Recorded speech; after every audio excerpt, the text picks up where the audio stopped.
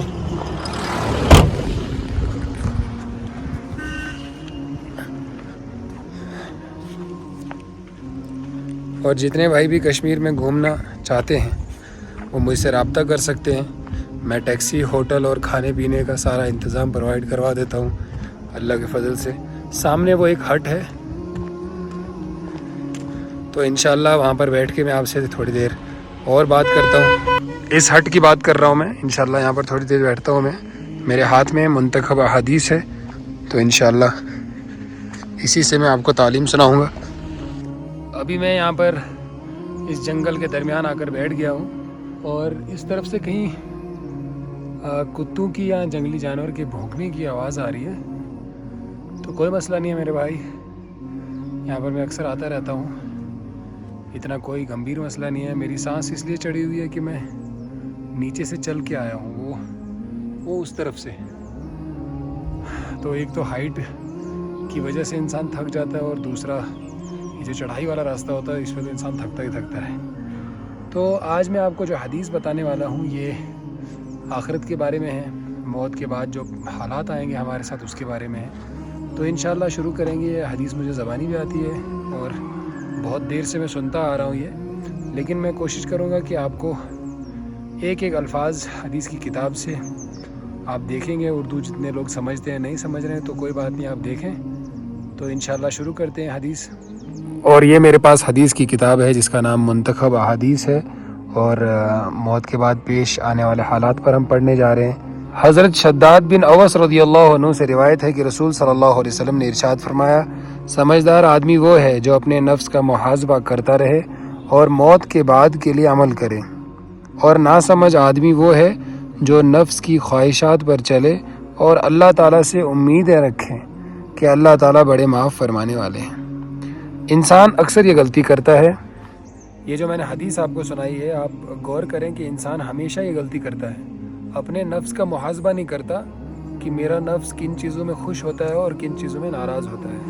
آپ دیکھیں نا کہ بے دینی کے کام میں ہمیں کتنا مزہ آتا ہے، اور جن کاموں کو اللہ تعالیٰ نے کہا ہے کرنے کے لیے وہ ہم کرتے ہیں یا نہیں کرتے ہیں۔ تو سمجھدار انسان حدیث میں بتایا گیا ہے وہی ہے جو اپنے نفس کا محاسبہ کرے کہ میرے نفس کی حالت کیا ہے، میرے دل کی حالت کیا ہے، میں اپنے اعمال کتنے درست کر رہا ہوں اور کتنے غلط کر رہا ہوں، اللہ کے حکم کتنے میری زندگی میں ہیں۔ پھر انسان اللہ پر امید رکھیں کہ اللہ تعالیٰ معاف فرمانے والے ہیں، تو بہتر چیز ہے۔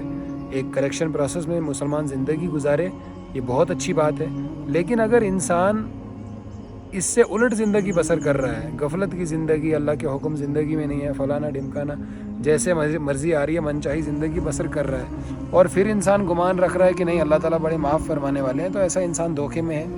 یہ آخرت کی کامیابی کا کوئی گارنٹی نہ سمجھے، تو ایسے انسان کو تو اس چیز کی سزا ملے گی، وہ جو دنیا میں وقت گزار کے جائے گا۔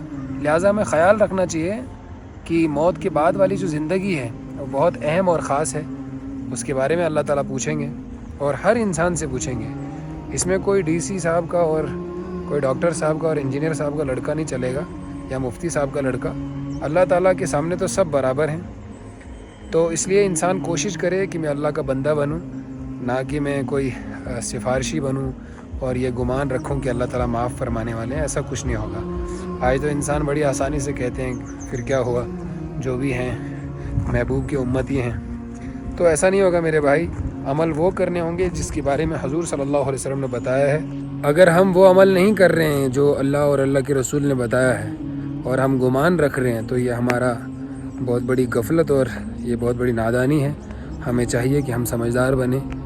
تو یہ جو گلمرگ آنا تھا، الحمدللہ بہت اچھا موسم ہے یہاں پر، اور ٹھنڈ لگ رہی ہے۔ میں تو ہاف سلیو میں آیا ہوں۔ تو جب آپ آج ستمبر کا مہینہ ہے تو آج ہی اتنی ٹھنڈ ہے۔ اگر آپ بھی آج کل بھی ادھر آ رہے ہیں تو تب بھی اپنا انتظام ساتھ میں رکھیں، اور ونٹر میں آ رہے ہیں تو پھر تو بھائی لازمی ہے آپ کو گرم کپڑے ساتھ میں رکھنے پڑیں گے۔